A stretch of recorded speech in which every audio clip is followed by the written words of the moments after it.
Hello, പെട്ടെന്ന് തന്നെ ഒരു ലഞ്ച് റെഡിയാക്കി എടുക്കുക. ആദ്യം പരിപ്പ് കറിയാണ് റെഡിയാക്കി എടുക്കുന്നത്. കുക്കറിലേക്ക് 2 ടീസ്പൂൺ വെളിച്ചെണ്ണ ഒഴിച്ചു കൊടുക്കുക. ഒരു 6 അല്ലി വെളുത്തുള്ളി ചതച്ചതും, അര സബോള കട്ട് ചെയ്തതും, ഒരു 2 പച്ചമുളക് കട്ട് ചെയ്തത്, ഒരു തക്കാളി കട്ട് ചെയ്തതും ഇട്ട് ഒന്ന് ചെറുതായി ഒന്ന് വാട്ടിയെടുക്കുക. അതിലേക്ക് 1/4 ടീസ്പൂൺ മഞ്ഞൾപ്പൊടിയും 1 ടീസ്പൂൺ മുളക് പൊടി ഇട്ടിട്ട് ഒന്ന് മൂപ്പിച്ചതിന് ശേഷം 1/2 കപ്പ് പരിപ്പ് എടുത്തിട്ടുണ്ട്. അത് നല്ലതുപോലെ കഴുകി 1/2 കപ്പ് വെള്ളം ഒഴിച്ച് ആവശ്യത്തിന് ഉപ്പും ചേർത്ത് കുക്കർ മൂടി 2 വിസിൽ കൊടുക്കുക. പരിപ്പ് വെന്തുടയരുത്. ഇനി ചീരപ്പേരി റെഡിയാക്കി എടുക്കാനായി ഒരു ചട്ടിയിലേക്ക് 2 ടീസ്പൂൺ വെളിച്ചെണ്ണ ഒഴിച്ച് കടുക് പൊട്ടിയതിന് ശേഷം അര സബോള ചെറുതായി കട്ട് ചെയ്തത് ഇട്ട് കൊടുക്കുക. 2 വറ്റൽമുളക് പൊട്ടിച്ചതും ഇട്ട് കൊടുക്കണം. സബോളയൊക്കെ ഒന്ന് വാടി വന്നാൽ അതിലേക്ക് കറിവേപ്പിലയും 1 ടീസ്പൂൺ ക്രഷ്ഡ് ചില്ലിയും ഇട്ട് കൊടുത്ത് നല്ലതുപോലെ മൂപ്പിച്ചെടുക്കണം. ഇതിലേക്ക് ആവശ്യത്തിനുള്ള ഉപ്പ് ചേർത്ത് കൊടുക്കണം. 1 കൈപ്പിടി നാളികേരം ഇട്ട് കൊടുക്കുക. 1 മിനിറ്റ് നേരം ഒന്ന് ഇളക്കി കൊടുക്കണം. ഇനി ഇതിലേക്ക് ചുമന്ന ചീരയാണ് ഞാൻ എടുത്തിരിക്കുന്നത്. ചെറുതായി കട്ട് ചെയ്ത് വാഷ് ചെയ്തെടുത്തതാണ്. ഇതിലേക്ക് ഇട്ട് കൊടുക്കണം.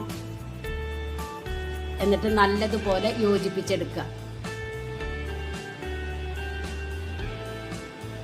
ഇനി മൂടി വെച്ച് ഒരു 5 മിനിറ്റ് കുക്ക് ചെയ്യുക. ലോ ഫ്ലെയിമിൽ വെച്ചിട്ട് വേണം കുക്ക് ചെയ്യാൻ. അപ്പോൾ അത് 5 മിനിറ്റ് കഴിഞ്ഞു.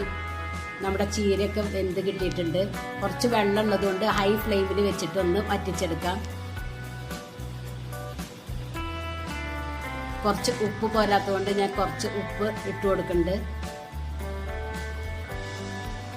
ഇപ്പോൾ ഇവിടെ നമ്മുടെ ചീരയൊക്കെ റെഡി ആയിട്ടുണ്ട്. ഇതുപോലെ ചീര വെച്ച അടിപൊളി ടേസ്റ്റ് ആണ് കേട്ടോ. ഇപ്പം നമ്മുടെ ഉപ്പേരി റെഡിയായി. ചീര തോരന്.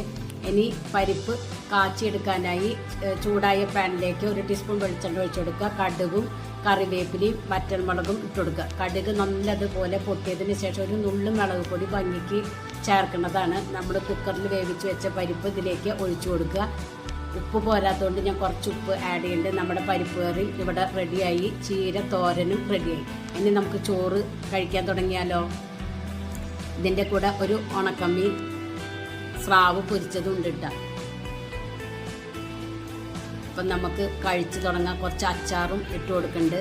അപ്പോൾ പരിപ്പ് കറിയും ചീര തോരനും 2 സ്രാവ് പൊരിച്ചതും മാങ്ങച്ചാറും ആയ കുശാലായില്ലേ, അടിപൊളിയല്ലേ. എല്ലാവരും ഒന്ന് ഇതുപോലെ ഒന്ന് ട്രൈ ചെയ്ത് നോക്കണേ. നിങ്ങൾക്ക് ഈ ചാനൽ ഇഷ്ടമാവുകയാണെങ്കിൽ ഒന്ന് സബ്സ്ക്രൈബ് ചെയ്ത് ലൈക്ക് ചെയ്ത് ബെല്ലൈക്കൺ ഒന്ന് അമർത്തണം. Thank you.